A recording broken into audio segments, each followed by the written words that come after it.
Good morning, class.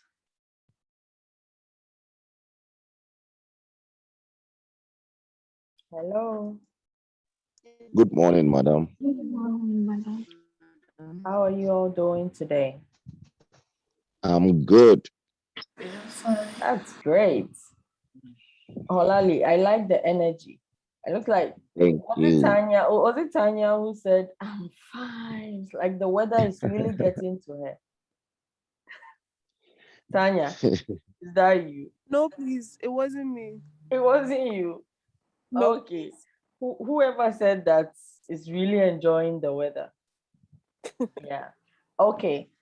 So we're back again. We're back again. And all too soon, this is the very last thing on our schedule to do this semester. Can you believe that? Yaba has confessed. She said she's the one. She's so sleepy. Yeah. Mm. So this is actually the last thing on our schedule. Can you believe that?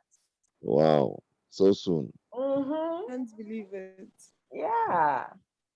Well, I have really enjoyed, myself in this course, and I'm hoping that you've also had an insightful journey Of from course, the madam.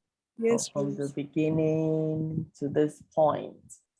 And I was I was actually glad. I mean, I thought about this, was it on Tuesday when I was teaching um city campus. And I realized that because we wanted to move ahead quickly and have some time to, discuss all the plays, we've been able to cover everything quickly. And so the holidays that are coming next week will not affect us in any way, even though, I mean, this class, of course, would have fallen on Thursday, but I have class with City, and I mean, we have finished the syllabus for the semester. So this is really great. It means that you have more time to go back to the old videos to, refresh your minds and fill whatever gaps you have in your learning so far. That is Yeah, why the videos are there. So you should always go back to them and then, cement your understanding of what we have done throughout the semester. Great. So it means that we'll be meeting in 2 weeks for the revision where I will share, um, the mode of exam. I've already told you the mode of exam is you're not going to sit to write exam. You're going to produce an essay because, I mean, analysis requires you to analyze a play, right? So if, Wow.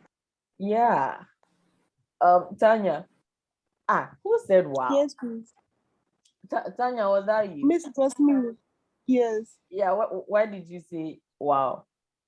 Is it Miss, I thought wow you as would in write it. wow, we are going to do it ourselves, or wow, this is a problem? Mm, Which one is it? I, I, I kind of felt we would do an essay like how you said. So it's like you're confirming it. Vermin. Oh, okay. Yeah, I thought you wanted the sit down exam. You're not in class one. No, no, Uh-huh. I no, want no, I no. want you to demonstrate what you've learned. And I'm intentionally allowing you to pick a play from what we have done already, just so that I see how you understood everything we have discussed and whether you can really put it together. But I'll give you a structure of how to Okay, approach it. So in 2 weeks, that's what we will do, and then I'll give you some final words before you go off on your holidays, and all then right. we'll reconvene again next semester. All right.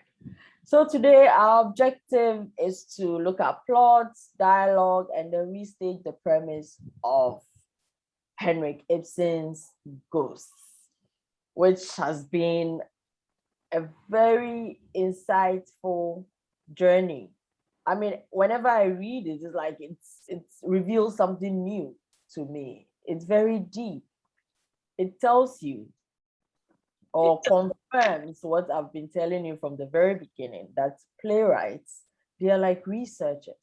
They look at their environment, they observe, they talk to people, so they are able to get to the hearts of people's actions and their motivations in a way that when they present it in a dramatic form, I mean, I'm talking about the very good playwrights whose works have endured to this day.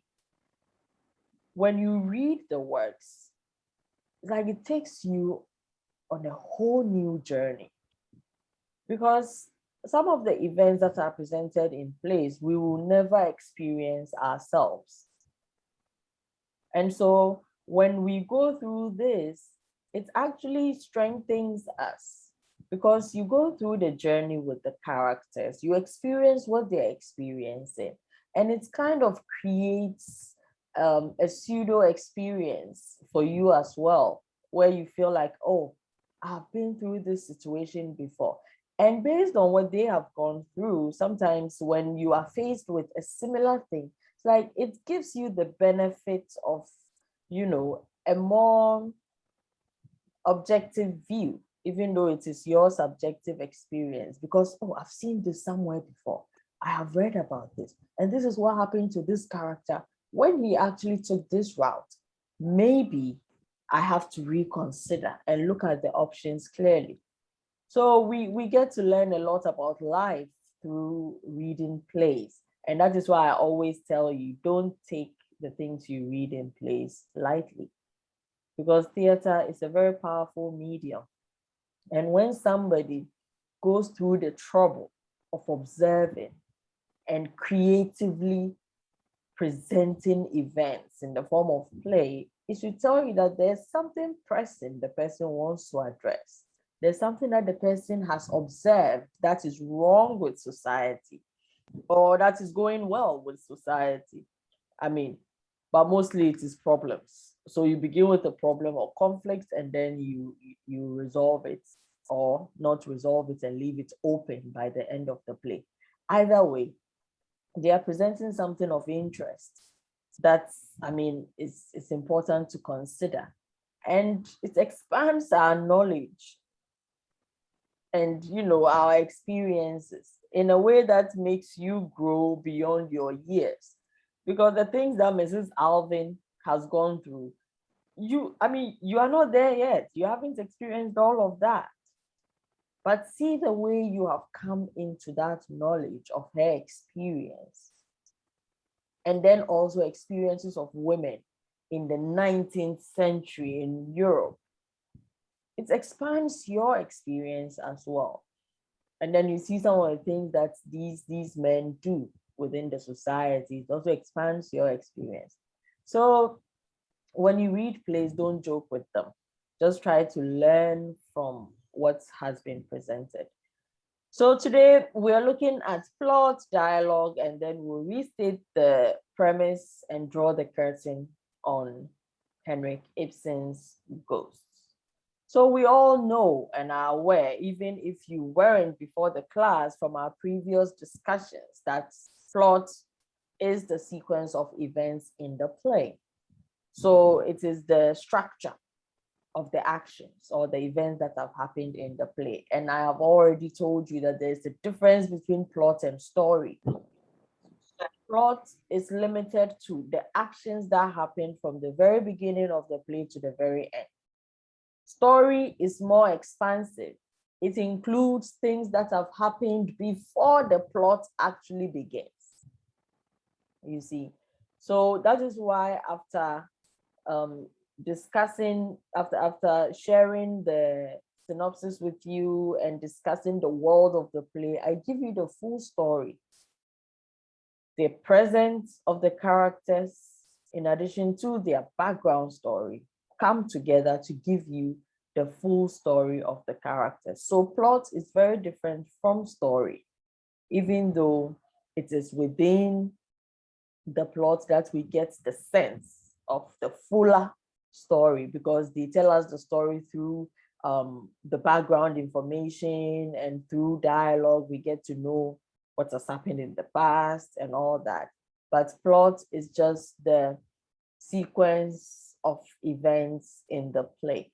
And when we look at this particular play, the plot is linear. Linear because the events are arranged in a chronological order.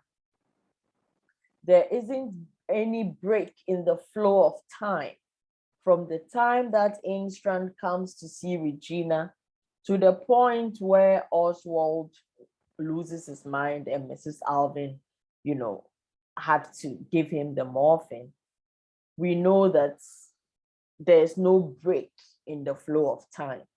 And by break in the flow of time, I mean that we didn't move away from the present to a point in time in the past, physically, where, for instance, Mrs. Alvin caught her husband with Regina's mother in the dining room. We didn't see that. It was merely stated, and it is just like real life. That's what we do, right? When we are talking to each other, we call on past things that have happened. We don't physically move to 1999. We don't physically move to last week just to prove a point. We are incapable of doing that. But when a play is non-linear, it is able to physically take us back to the past through a flashback, where we see the people at that particular time talking about that thing or doing that particular action, just for dramatic effect, and so that we actually see the gravity of the particular incident that the playwright wants to show us that happened in the past. But nothing like that happened in this particular play, and in all the plays that we have, discussed so far. And so it is a linear plot. There is no break in the flow of time. All the incidents started when they started, and they moved chronologically. So it's more like driving from one point to the other, although with bumps, on the road, and a major bump at the climax, and then you finally reach your destination.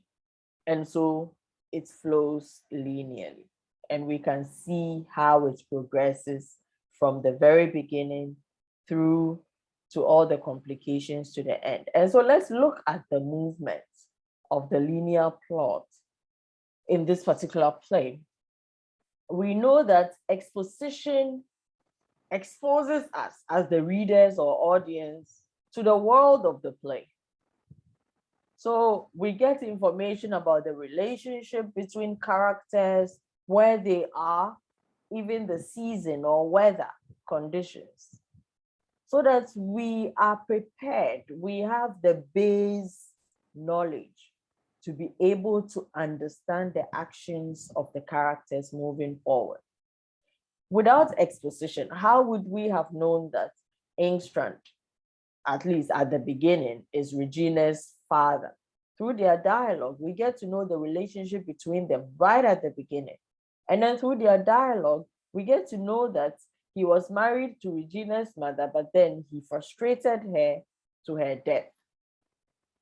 And then it's like everything is being exposed through the dialogue. And then we know that there's somebody upstairs sleeping. And Engstrand is asking, why is this person sleeping by this time? And Regina tells us that, oh, he's coming from a very long trip. And we also get to know about the orphanage and all that. So through dialogue,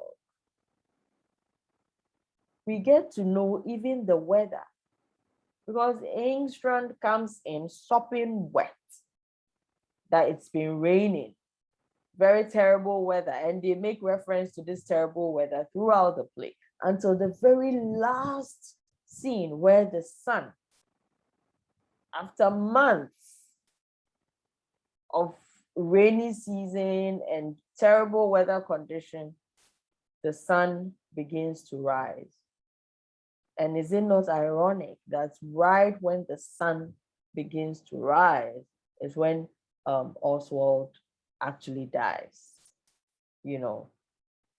And so the exposition just gives us what we need and exposes some of the conflicts within the play, because we see right there and then Regina doesn't want to go with Ingstrand. Ingstrand wants her to go with him to start his business. And then Manders pushes the conflict forward by proposing that to Mrs. Alvin, and she says no. He even talks to Regina herself, and she also gives him, her own desires, what she wants for herself and all that. So the exposition just gives us an idea of the world of the play. And that is why it's called exposition, to expose, to expose something, make known the world of the play. Without that, you will not understand who these characters are or why they are saying what they are saying to each other. And it makes it difficult to follow the conversation. All right. The inciting incident is what follows next after the exposition. And so that incident is what really introduces the major conflict. That incident forces the protagonist to, take action. And so here we know that Manders as the pivotal character, because he's the pivotal character because you see him, pushing the plot forward through his activities. Ingstrand wants something. He doesn't have the power to get it. The moment Manders arrives, he tells him, why don't you force my daughter to do this? Of course, through his manipulative ways.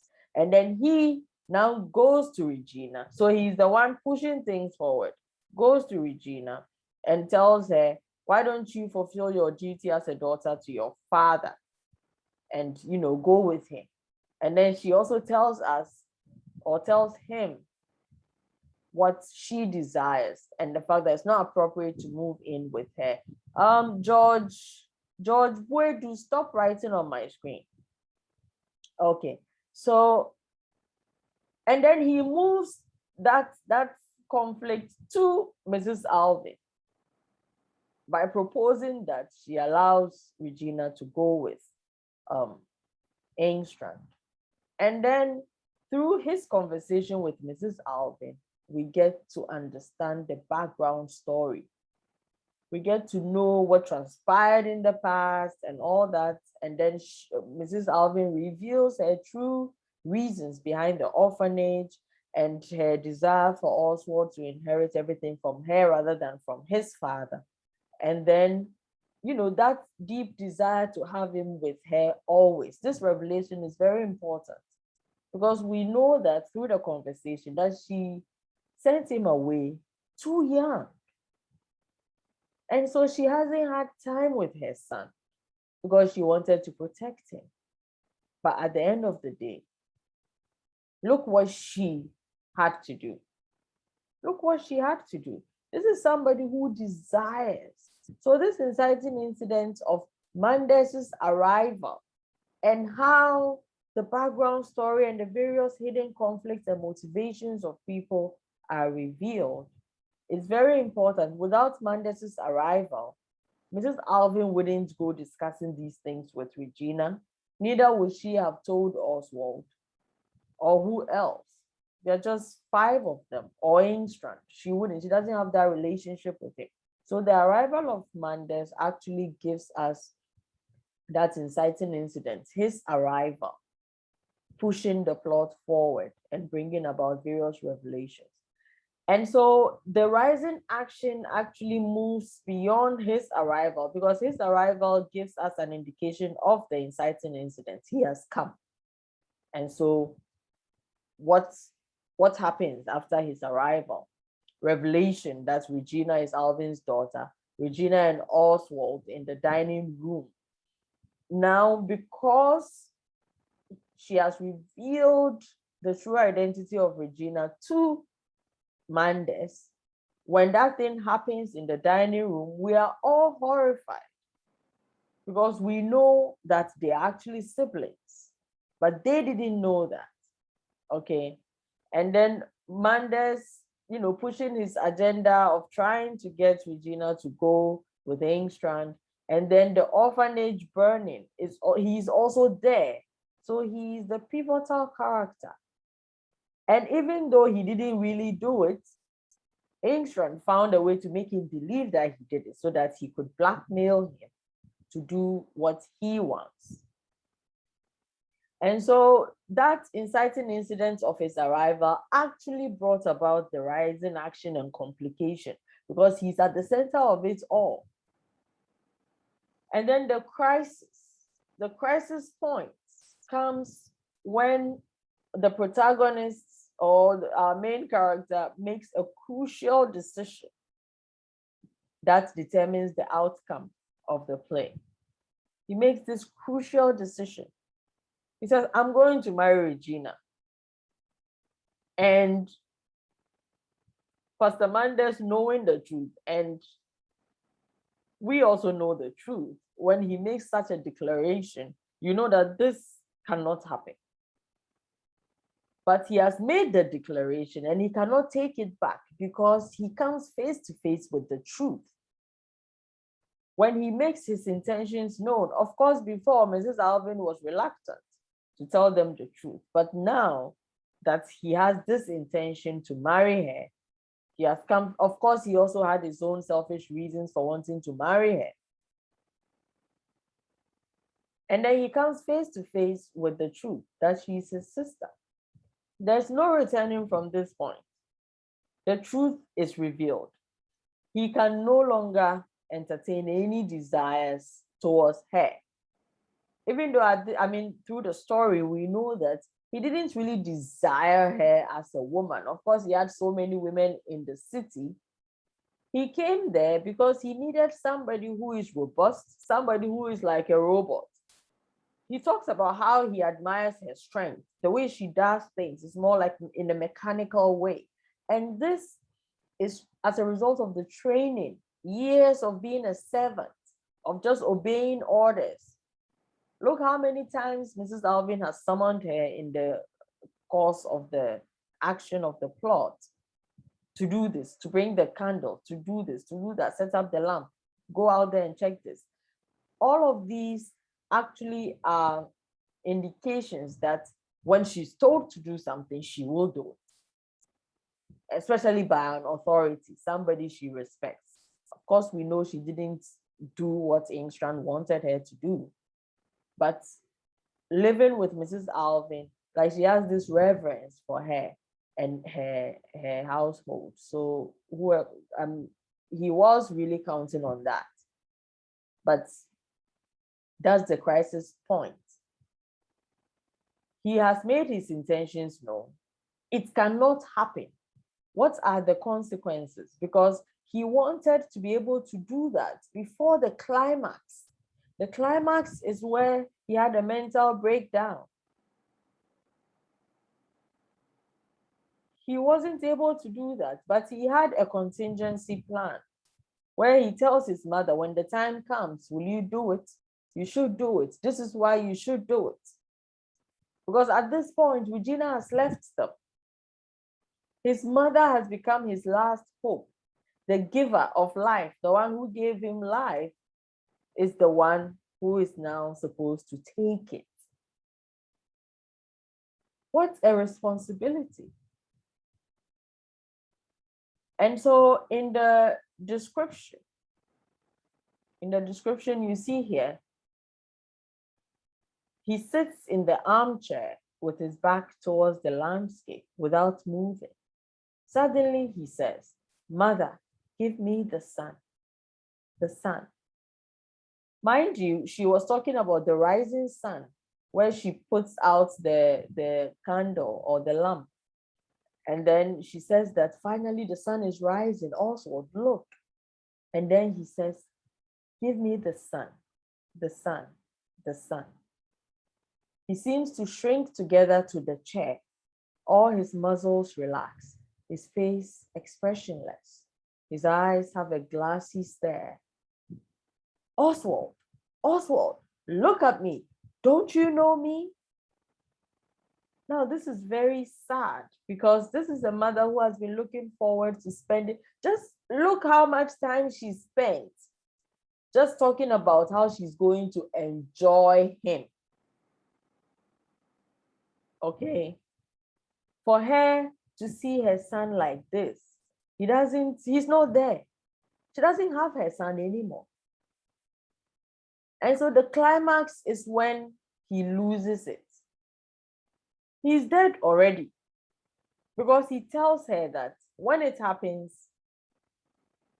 she may see him sitting there, but he's not there. So at this point, he's already dead. What she has to do is to just, more like reduce her own suffering and reduce his suffering as well. Because what's the point of looking at your son that way when you know he's not there? So it's more like she gave him a merciful killing, one that, eases the pain on him and on she herself because she cannot bear it. And so the climax, normally at the climax, all the conflict has been played out already. So it leads to the fallen action, which is more like a response or the consequence of the climax. And so at this point, what is the consequence of the climax that has happened? Mrs. Alvin searches for the morphia tablets. He's already dead. She's not now going to kill him. She's going to administer it just to fulfill his wish because he told her that. And I mean, if she can guarantee that she will outlive him and she will make that decision to dedicate her life to take care of him until the end of his life. But she cannot guarantee outliving him because he tells her that she will grow old, die, and leave him, and nobody will be there to take care of him, and she cannot bear that. She said, cannot bear it. And then she whispers as though petrified, I cannot bear it. Never. Suddenly, she makes that decision. You see that internal conflict.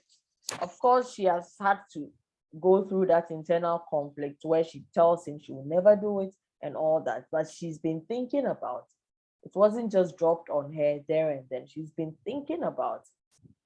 And then she says, where has he got them? Because she knows exactly where he put the poison. She knows he has the poison on him. And so she fumbles hastily in his breast pocket.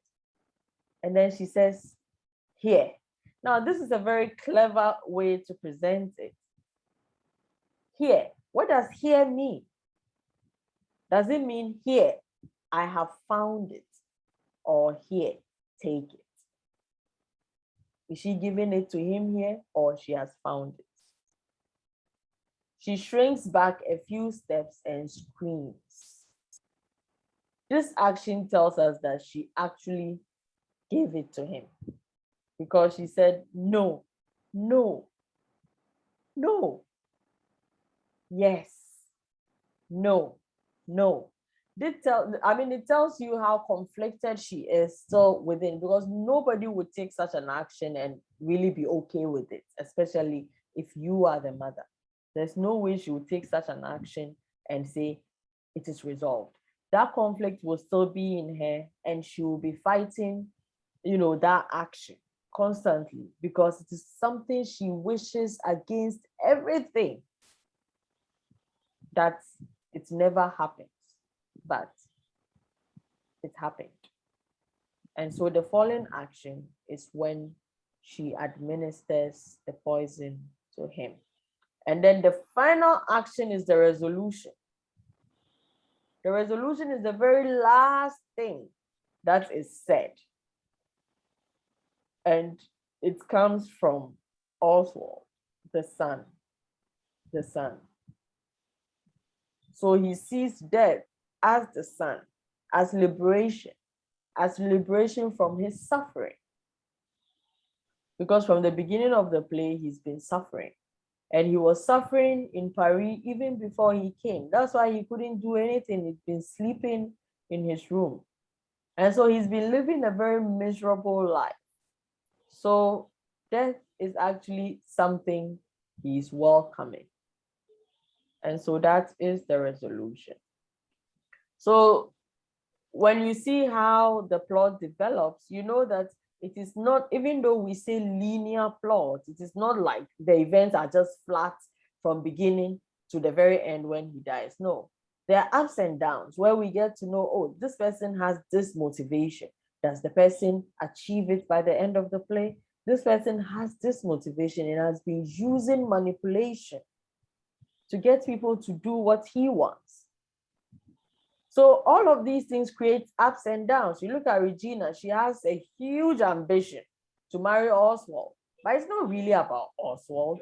It's about her ambition to climb the social ladder. And she wants desperately to go to Paris, the big city, and live a certain kind of life with a noble son. That is the life she wants. And you hear it in what she tells Pastor Mandes at the beginning, that she's lonely. She also wants a very big mansion. She wants a big house where she can also be there as the mistress of the house, not go and live with her father. And even when Oswald suggests that when they get married, they will go to Paris, or if they decide they will stay in that particular town, she wasn't happy. She wasn't happy about it. And the playwright intentionally drew our attention to the fact that Regina is not happy, that there is a possibility that when they get married, they will stay living in that village. She has big ambitions for herself. And so we see how she plays by that ambition to stay under the roof of Mrs. Alvin. But when she finds out that all hope is lost with Oswald, she goes with Engstrand, something she has rejected from the beginning.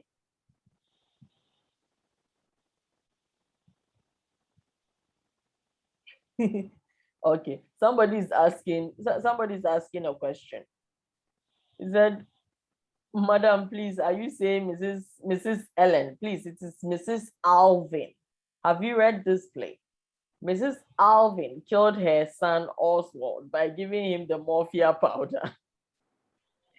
I have already stated that her son is dead. He died when, he had the mental breakdown. And he took time to explain how the disease is actually wasting him. And so when the attack happened, he was dead. He had become a vegetable. There's no coming back from it. He's dead. So the morphia tablets she gives him, actually, it is just to deliver him from the misery. Okay. Mercy killing. Mercy killing, yes. Mercy killing. That's what it is called in medical parlance. And there is a technical term for it. There is a technical term for it. But then, another way to say it is mercy killing. And so she didn't kill him, actually. She just ended that illusion that he's alive. Do you understand? Whoever asked me. Do you understand? Can you respond through the same means you sent me the message? Does it make sense? Okay, great. Yeah, so we see Regina rejecting Engstrand's proposal vehemently at the beginning. And even when Pastor Manders, admonished her to do it, she said no. She has higher ambitions for herself. When that didn't work out, she decided that, what's the next opportunity? And she was already upset with Mrs. Alvin because she kept her true identity from her. So she takes the next available opportunity. She's going to go after Engstrand. She has as much right to the money as he does, even more, because she is actually the daughter of Captain Alvin. And so she has rights to his money as well. But because she's illegitimate, it's more like, legally, she's not entitled to anything. But when we look at the practical reason that she is the man's daughter, she is entitled to that money.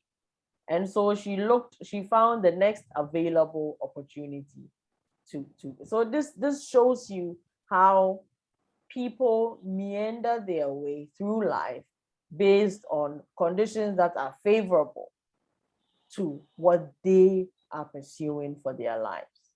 And so even though it's a linear plot, things don't just move from point A to point B in a straight format. No, it moves through conflicts. It moves through, I want this, you can't have it.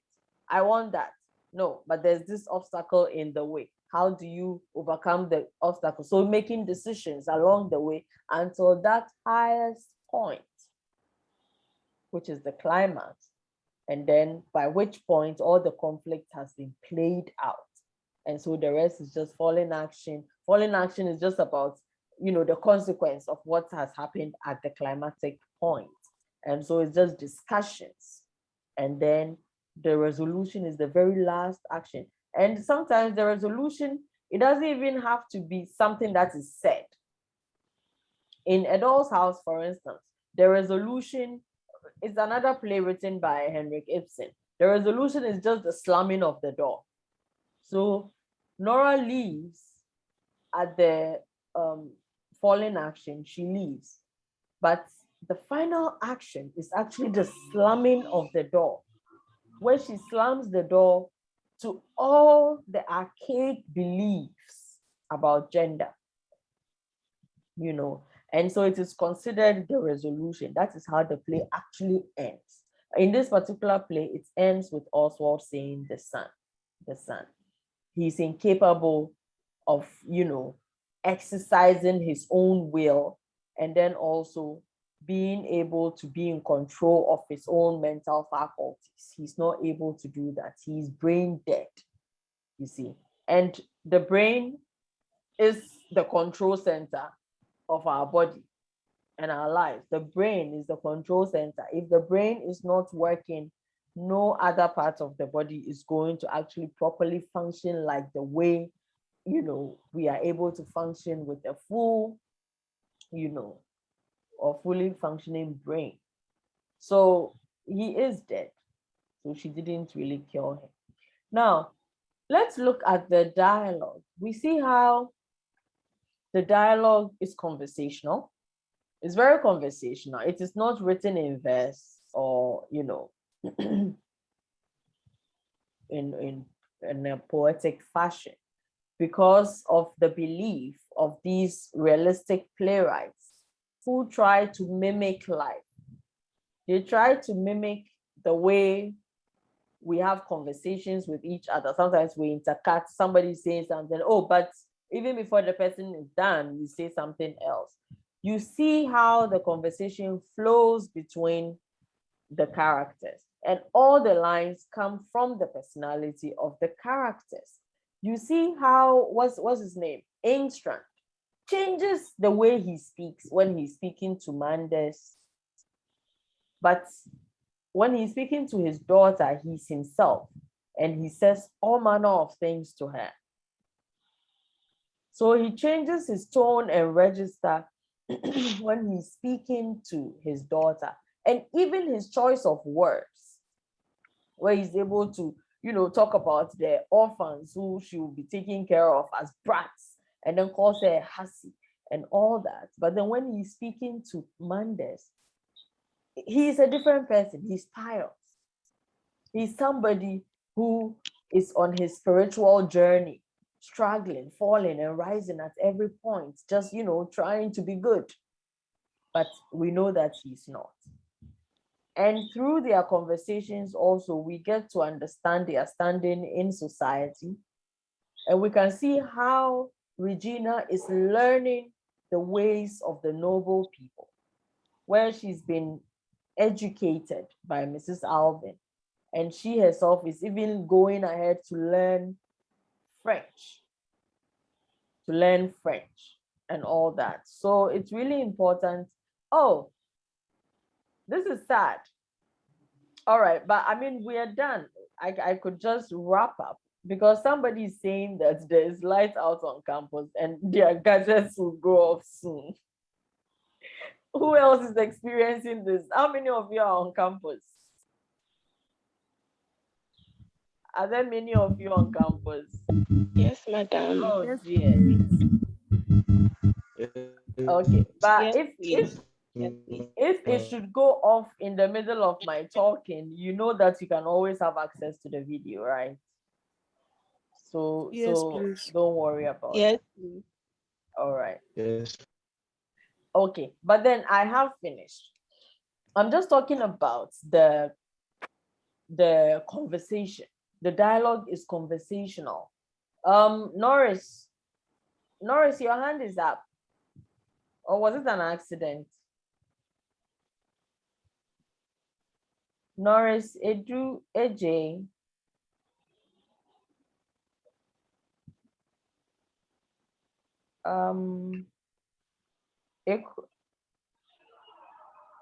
Norris, you can speak.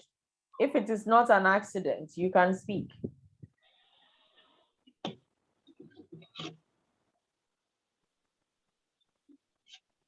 Okay, so it appears it was accidental. Okay. Ikwa and Shira, you said you have a concern. What's going on? Are you typing it or you want to talk to me? I'd like to talk. Okay. I think some days ago, the concern was raised in one of the groups that you take attendance with every class we have online. And then, so the question was, some of us have bad networks, and so in the middle of the class, we get logged out. And then some of us cannot even get in, even for trying for 30 minutes or close to 1 hour. So I wanted to raise that concern. Oh, you shouldn't worry about that. Really, I mean, with technology, these things happen a lot. And so I'm not giving much weight to attendance here. Okay? Even though I take the attendance, but you see, when you are able to log in even once and you fall out at some point, it records. So we take all of that into consideration. But if you don't join at all, then of course you don't get anything for attendance, you see. And so if I can see on the record that you have been here, right? I don't allow your technological malfunctions to affect you. So don't worry about that, okay? Thank you. All right, welcome. And so you see, like the way I'm talking to you, when you read the play, the dialogue flows conversationally. And at some point, they introduce French here and there just to show us how Regina is trying to learn French.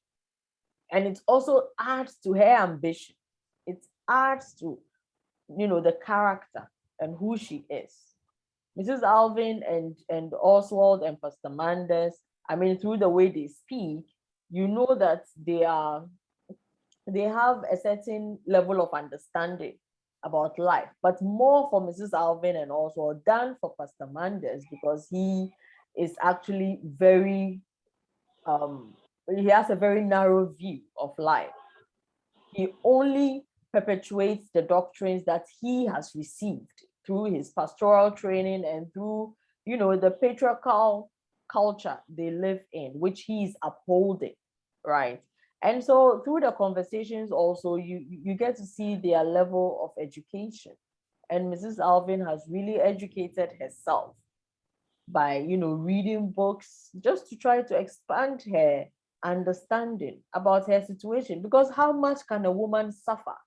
And why is it okay for this woman to suffer as a young girl married to Captain Alvin? And then, she has to go through all of that. It is not fair. And at the end of the day, she doesn't even get to enjoy, the joys of motherhood, to be with her son. And this has to happen to him. how much can a woman suffer? And she has to keep it all quiet because she has to maintain the facade of Captain Alvin's nobility. And Pastor Mendes is complicit in this. He's actually, working together with her to try to uphold the so-called integrity of an immoral man. And then you say she has to suffer that. And so all of these things, through their conversations, we get to understand their level of thinking, her clear mind now against his, blind piety. All of these things reveal who they are. Eliza. Yes, madam, please, I have a question. Go When ahead. you were talking about Mendes being the pivotal character, but then when I was reading the play, I understood like from Mr. Alvin being the pivotal character because it was because of his actions. That was why Mrs. Alvin had to send Oswald away. That was why the maid Joanna had to marry Enstrand so that there wouldn't be some kind of different situation. So I was thinking everything that happened in the play was because of Mr. Alvin. Is it correct? Well, I mean, your explanations are correct, but then Captain Alvin cannot be the pivotal character because he is not a character in the play. He's a character in the story, but he's not a character in the plot of the play. And this is crucial. You remember I told you the difference between the story and the plot. So you focus your analysis on what's the actions of the characters within the plot rather than the past actions of characters who are not within the plot. Okay. Okay, Elisa. thank you. Yes, but I like your explanation about why you think he should be the pivotal character. But unfortunately, somebody who is absent from the plot, when you look at the list of characters, you don't see Captain Alvin there.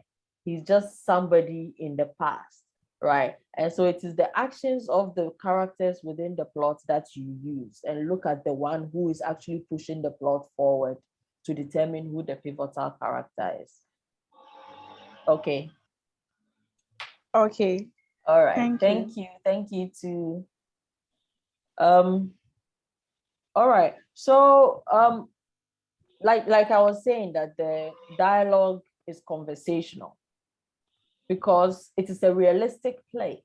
And realistic doesn't mean that, oh, it is really true to life, even though it is, but true to life in a way that dramatically presents issues that you can say, or even find characters that you can say, oh, this guy, he's behaving just like somebody I know around my area.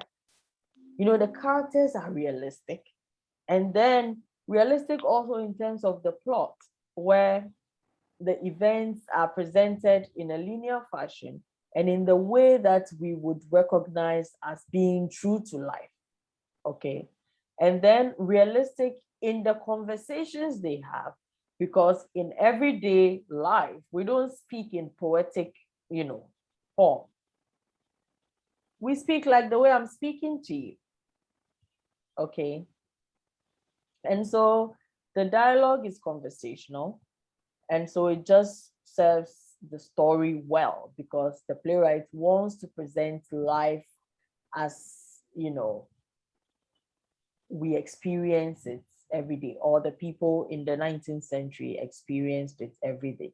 But you can see how alike we are as human beings. You see human character coming through. This play was written in the 19th century in a very different path, but I'm sure you recognize the actions of Engstrand in certain people around you, certain people you read about in the media, certain people you know. You recognize the actions of Joanna, who is also opportunistic. She's looking for opportunities for herself. You recognize somebody like Mrs. Alvin.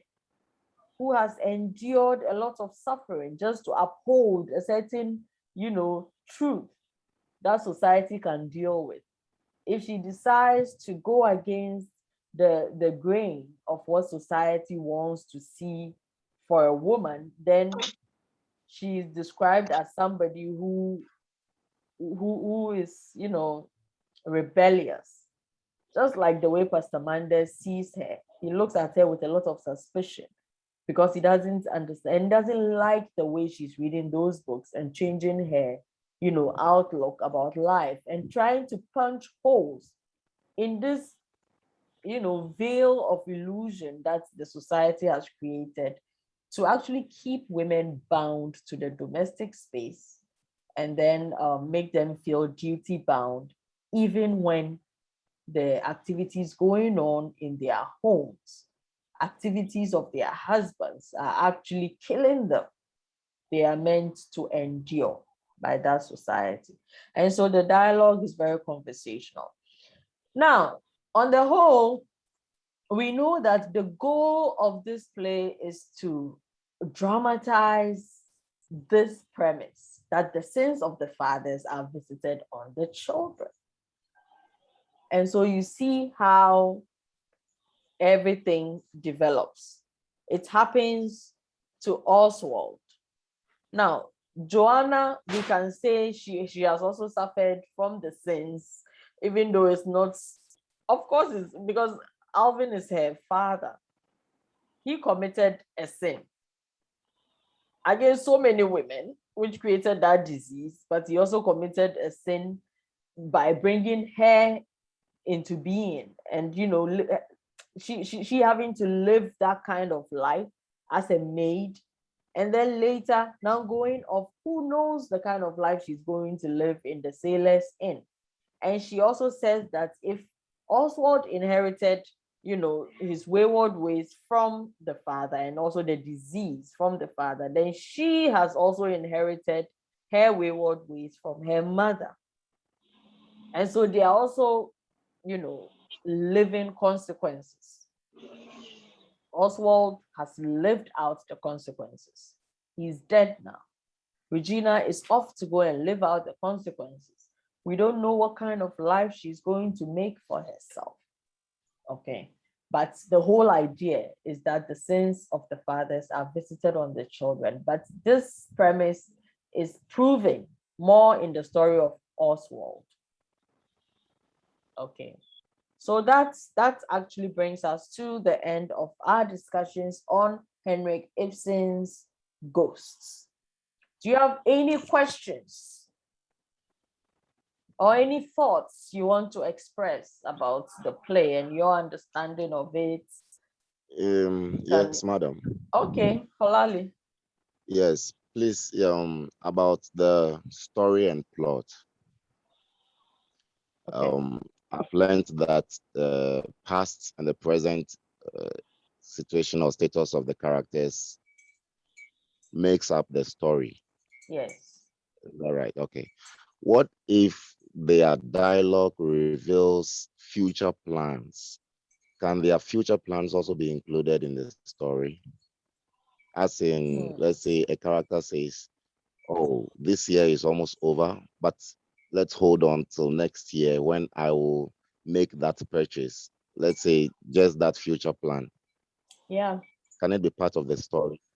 Yes. You remember the future plans of Engstrand, right? Engstrand's Sailors Inn business is actually a future plan, but then we talk about it in terms of his ambition, right? Okay. And then he actually manipulates the present in order to fulfill that future plan, right? And then when he leaves and when Regina joins him, we know that they are going to actually establish that future, but we can't see that future unless we follow them.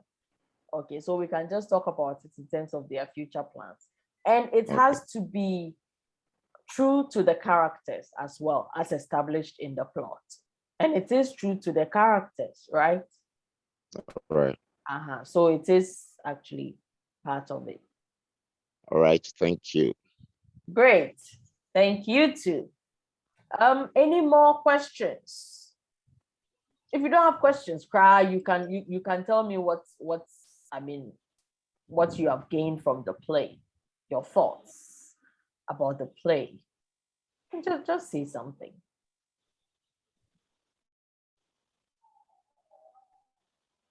Okay, somebody typed it. Let's see. Just curious, do you think Oswald's reactions towards the news about his dad was realistic? He was little or not moved with the information for someone who was told his curses was because of the sins of his father. Well, I think it was realistic, because really when you don't know somebody that much, it's like the person's actions do not really affect you very well, like in terms of the way emotionally you would feel if a loved one betrays you, somebody you are so close to betrays you. Does it not hurt more than somebody you are not that close to? Yes, it hurts more. It hurts more. Exactly. And so it's like he sees his father as a very distant, person in his memory. And can you imagine, the only memory he has of him is that he allowed him to smoke at about 6 years. He allowed him to smoke and he got really sick out of that. Now, wouldn't you believe it if you were told that this is what this person was like? Even though the mother had been sending him letters upon letters, telling him, all the great things the father was doing, but what he actually experienced was more true to him than what the mother was saying about the father. And so I mean, he's dying already, and the person is not there for him to confront him. And so the little energy he has, would he rather expend it on somebody who has actually caused him, this illness and is not there? And he knows for sure that he's dying. There's nothing that can be done. So, like, if he has rage? Who is he going to, direct that rage at? Okay, so the person has added more, but when we learn his mother always wrote to him, telling him good things about his dad. So although he was distant and never had the father-son relationship, he had a nice, perfect image of his dad. And so I was thinking he would be a bit broken down. You see, it's complicated, and this is what makes it very realistic.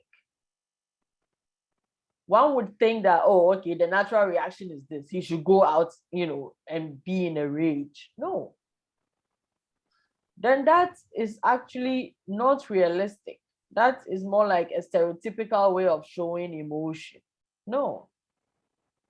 He actually has, you see, children are very impressionable. Things that happen in childhood, things that actually happen, the experience that you have gone through is much deeper than what you are told. The mother's letters and all that, yeah, my father has done this, yes, this knowledge is there, okay. But you saw how he spoke about what happened in the past when he was smoking his father's pipe. That experience actually helped him to more like believe it without saying I do believe it, but his action shows that I believe my father is capable of doing that. Because if he can give a smoking pipe to a little child and tell the child to pull it very hard to the point that he felt a lot of pain and coughed and got sick for days, wouldn't that be a stronger memory to have of that person than what he is told through the mother's letter? Wouldn't it? Yes. Yeah. Yes, it And would. so it is very believable that when he hears that about his father, Of course, he was talking about the fact that when his mother sends those letters, he had a certain image of the father, about the great things he was doing, about how responsible he is within the society and all that. To the point that when the doctor tells him, oh, it is the sins of your father that have been visited on you, he fought the doctor. Was like, you must be mad. This, my father, is actually an icon of morality in my society. But at the end of the day, he still had that memory at the back of his mind. If this person is such a morally upright person and a responsible person, why would he do that to me? And at a point, he was even doubting whether it actually happened because the mother was trying to cover it up. Even when he reveals it in front of Mandes, was she not telling him, are you sure this happened? Maybe it was just, you dreamed it. Maybe it's this, maybe it's that, but it actually happened. And so it is understandable that he would agree, or he would, come to terms with it when he hears it from the mother. After all, she was the same person who sent him those letters. And so if he believed that, why not this? Exactly. But All right. madam, Yes. I have a slight confusion here. Okay, let's hear it. About the Oswald's mental state. I don't know, maybe there is something I'm missing or not connecting right in the story. But is the mental state not more genetic than any other cause? Why do we say the father's sins have made him mad when mental illnesses are supposed to be sort of genetic thing? Yeah, That's my I get confusion. what you're saying, Holali. Yeah, But you yeah. see, it is not about insanity. Okay. It is not about insanity. What he actually inherited from the father is syphilis, and it softens the brain. Okay. And softens the brain to the point that he's incapable of being in control of his mental faculties. Okay. So even though he's there, he cannot think for himself. He cannot say anything to you. He's just there. You see. So when we say he moves from sanity to insanity, it's more like he has lost his mind because he has lost control of his ability to think for himself and do things for himself. And when the brain softens, the brain is the central control, point of the body. And so he cannot move anything. Okay. So that is why we say that. So it's not as in, oh, it's a mental illness. No. Okay. It's the physical brain actually that's softened. Okay. Yeah. All right. Thank you for your question. Okay. All right. So during our revision week, you can keep reflecting on what we've done so far, and please go back to the videos to cement your understanding. And then during the revision week, we'll talk more about the things you can do with the knowledge you are getting from here. And that is why I kept telling you from the very beginning, take what we are doing seriously. It's, helps you to be able to read documents and, analyze them well, be able to write reports, or read when you go to a job setting and you are given huge documents to read and give a report on, you will know how to analyze them to be able to give very good reports on them. You will also learn how to write, and writing is a key skill these days. All of these things we will talk about during the revision week, just so that when you go on vacation, you will begin to take action. You will begin to prepare for your future. Because the skills you are getting in this school, you can go off and do things on your own and you can fit anywhere. It's really important that you leverage those skills to be able to go and, use them as tickets to enter places where you become an intern, and then you demonstrate your skills and abilities And in no time, you build a huge portfolio that you can. And sometimes you go and intern somewhere, and because of your analytical skills and your ability to write, and you just distinguish yourself to the point that they wouldn't even want you to leave. But don't sit, fold your arms, and go through school, and then you finish, and then now you're saying that I don't have a job. That is not how it works. You have to take action. Taking action is very crucial to you setting yourself apart. Are you guys still looking at your goals for your lives, your vision for your lives that you said you have written? Are you looking at that vision and refining that vision and, having a goal for where you want to be, what you want to do with your life? Are you? At the beginning, I asked you to go and write your goals for your lives. Did you do that? You promised me a few weeks ago that you have all done that. Have you? And how many times do you look at those goals? And what steps are you taking towards achieving those goals? These are important questions I want you to be asking yourselves every day. Okay. And so it means that we will only meet during the revision week, meaning that next week you can also have your holiday, but you can use that time to look at the recorded videos. Okay. So that when we meet and you have any question, you can, ask. Great. Take good care of yourselves. I'll see you in 2 weeks. Okay. All right. Thank you, madam. Thank you, madam. You're the best. You're the best. Thank you, madam. Madam. Yes.